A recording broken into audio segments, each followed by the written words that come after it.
नमस्कार दोस्तों, कैसे हैं आप लोग। उम्मीद है आप सभी अच्छे होंगे। मायावती यानी कि बहन जी और चंद्रशेखर आजाद यानी कि नगीना से सांसद आमने सामने आ गए हैं। हाल ही में एक रैली हुई, मायावती जी ने बहुत भीड़ जुटाई और उस भीड़ के सामने चंद्रशेखर को कुछ कहा, जिससे चंद्रशेखर आहत तो हुए होंगे, लेकिन उस वक्त तो उन्होंने पलटवार नहीं किया। लेकिन अब बोले हैं, उन्होंने कहा है बहन जी को डरने की जरूरत नहीं है। इन शब्दों के क्या मायने हैं समझेंगे। संजय शर्मा जी हमारे साथ जुड़े हुए हैं। बहुत बहुत स्वागत है सर आप। संजय सर, उत्तर प्रदेश में दो दलितों के सबसे बड़े नेता, एक तो युवा नेता है चंद्रशेखर जो उभर रहे हैं, संसद भी पहुंच चुके हैं, और मायावती वो तो कड़ी हुई हैं, कई बार मुख्यमंत्री भी रह चुकी हैं उत्तर प्रदेश की। दोनों आपस में भिड़ते हुए नजर आ रहे हैं। और अभी रैली हुई थी मायावती जी की, उसमें चंद्रशेखर को लेकर जो आरोप लगाए गए मायावती जी की तरफ से, उसका पलटवार अब चंद्रशेखर ने किया है। और चंद्रशेखर ने कहा है कि मायावती जी को डरने की जरूरत नहीं है। अब डर कौन रहा है और कौन किस पर भारी पड़ रहा है, ये जरा समझना चाहते हैं हम और हमारे दर्शक भी। अच्छा, मुझे लगता है इसमें समझाने जैसी कोई जरूरत नहीं है। केवल लोकसभा चुनाव के नतीजों पर असर डाल लीजिए। सबसे पहले तो लोकसभा के चुनाव हैं। हिमांशु मायावती कितनी सीटें जीती? मायावती कुछ भी नहीं जीती। चंद्रशेखर अपने दम पे लड़ा। हम्म। अपने दम पर लड़े वो। सारी पार्टियां विरोध कर रही थी, हम्म। लेकिन बंदा जीता। हम्म। बहादुरी के साथ जीता। मैं पहले भी कह रहा था कि देखो, हमेशा जीत उसकी होती है जो युद्ध में रहता है, लड़ाई के मैदान में रहता है। हम्म। जो लड़ने ही से डर जाता है वो युद्ध कभी कर नहीं सकता, कभी चुनाव जीत मतलब लड़ाई जीत नहीं सकता। हम्म। मायावती की अब छवि ये बनती जा रही है कि लड़ाई से बाहर निकल जाती है, लड़ाई लड़ना नहीं चाहती, डर पैदा हम्म। हो गया है। अब वो मैं नहीं कह रहा, आप सामान्य किसी आदमी से बात करके देख लीजिए, किसी भी आदमी से बात करके देख लीजिए, वो कहेगा कि ये तो बीजेपी की बी टीम हो गई है, बीजेपी से डर गई है। हम्म। तो जो डर गई है वाला भाव पैदा होता है ना कि ये डर गई हैं, वो हम्म। पार्टी से लाइन से दूर कर देता है, अपने हम्म। कार्यकर्ताओं से दूर कर देता है। तो चंद्रशेखर आज भी योद्धाओं की तरह लड़ रहे हैं, अलग अलग पूरे देश के अलग अलग जगह जाते हैं। और हम्म। मायावती को डर यह है कि जो उनका वोट बैंक है, जिसमें ये मैसेज गया कि मायावती कंप्रोमाइज कर रही हैं, वो चंद्रशेखर की तरफ झुकाव महसूस कर रहा है, जा रहा है। हम्म। अगर वो चला जाएगा फिर बचेगा क्या? तो यही कारण है, यही स्थिति है कि मायावती डर रही हैं कि चंद्रशेखर कहीं उनके वोट बैंक पर कब्जा ना कर ले। और चंद्रशेखर हम्म। ने बड़े सधी हुई तरीके से, जैसे राजनेता रिएक्ट करते हैं, वैसे ही कहा कि भाई मुझसे डरने की क्या जरूरत है, मैं कहाँ आपको कुछ कर रहा हूँ। ये हम्म। एक चतुर नेता का बयान था और चंद्रशेखर अब बहुत चतुर हो गए हैं। हम्म। मायावती उनकी जाल में फंसती हुई नजर आ रही है मुझे, हिमांशु। अच्छा, चंद्रशेखर ये बहुत अच्छे से जानते हैं कि अगर उन्होंने मायावती को टारगेट किया तो वोट बैंक उनका भी प्रभावित होगा। तो इसलिए सीधे तौर पर तो वो कुछ नहीं कह रहे हैं, लेकिन उन्होंने जिस तरह से कहा कि बहन जी को डरने की जरूरत नहीं है, उनके बयान इस तरह से आ रहे हैं जैसे वो किसी दबाव में है। तो कुल मिलाकर उन्होंने उनकी तरफ जो बॉल फेंकी गई थी, उन्होंने पकड़कर वापस उनको भेज दिया है, कहा है कि भाई ये बॉल आप ही खेलिए।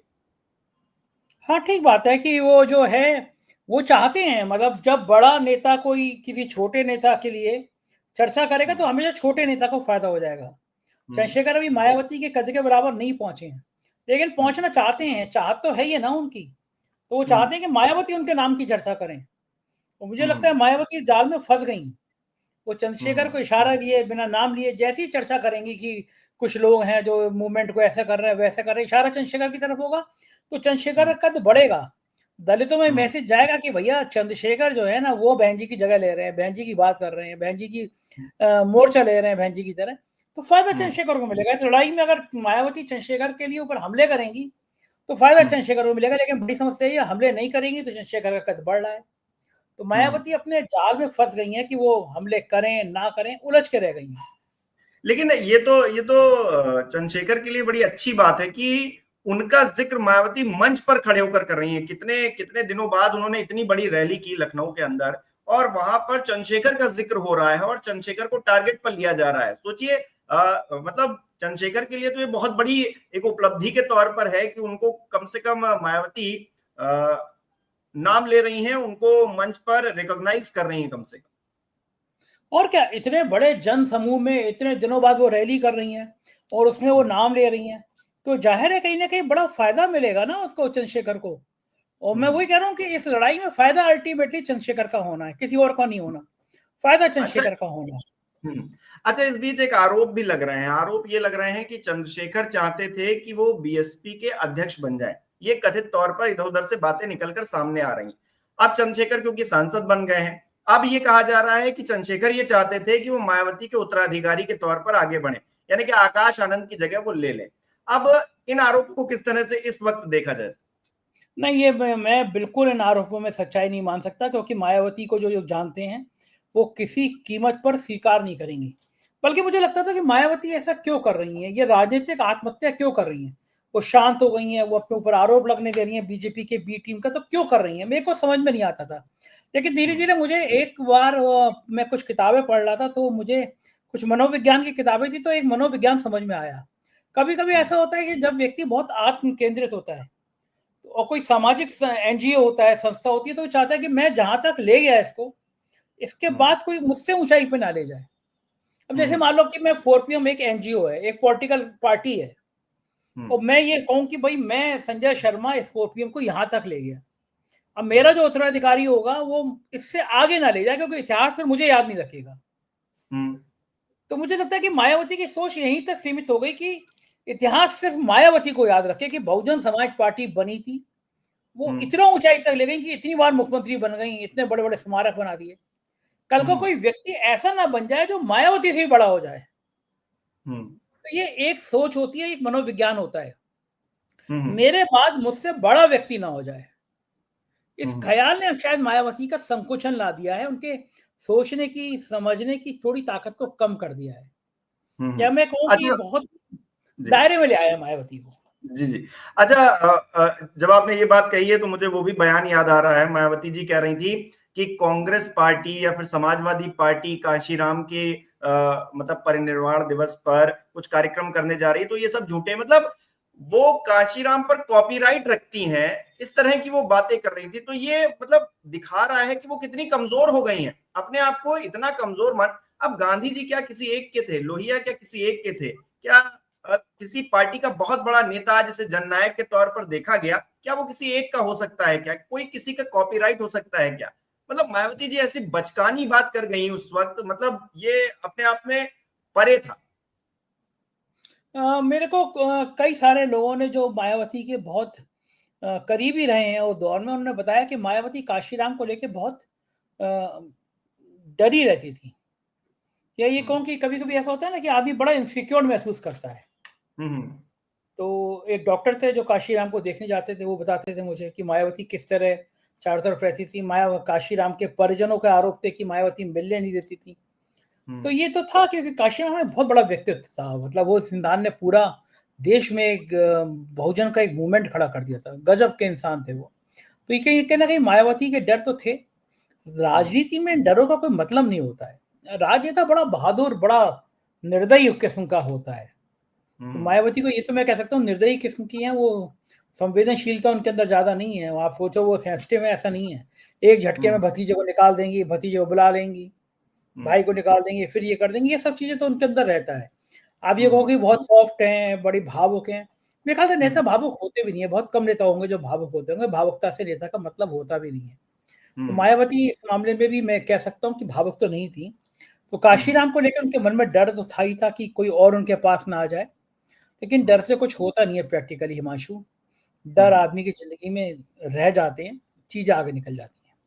अच्छा, चंद्रशेखर जिस तरह से मैं उनका ट्विटर भी देख रहा था जो अब एक्स हो गया है, वो लगातार जो मुद्दे हैं जैसे दलितों पर उत्पीड़न के या फिर कोई ऐसी घटना हुई है उसका जिक्र करते हुए सरकार पर सवाल दागना, सरकार से प्रश्न पूछना, ये सब कुछ कर रहे हैं।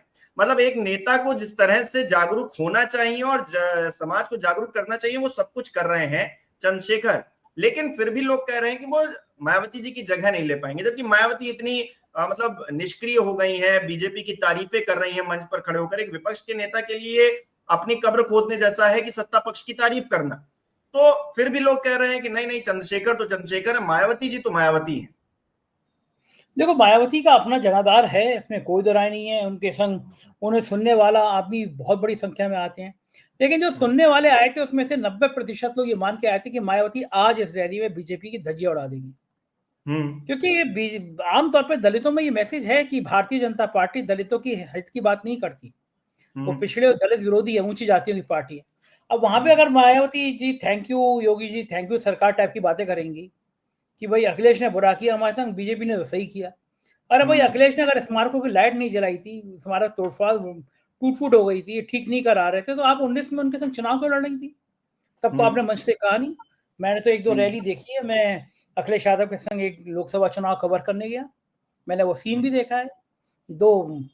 जब हेलीकॉप्टर उतरा था हम लोगों का, मैं और अखिलेश जी हेलीकॉप्टर में थे, उसके 10 मिनट बाद मायावती हेलीकॉप्टर आ गया था। तो छोटे छोटे सीट बनाए जाते हैं वीआईपी तरह के, तो अखिलेश जी बैठे थे, हम लोग चाय वाय पी रहे थे, सतीश मिश्रा आए कि बहन जी भी आ गई हैं और चले स्टेज पे। तो चलते समय स्टेज पे सीढ़ी चढ़ते चढ़ते दोनों की मुलाकात हुई थी, स्टेज पे संग संग बैठे थे।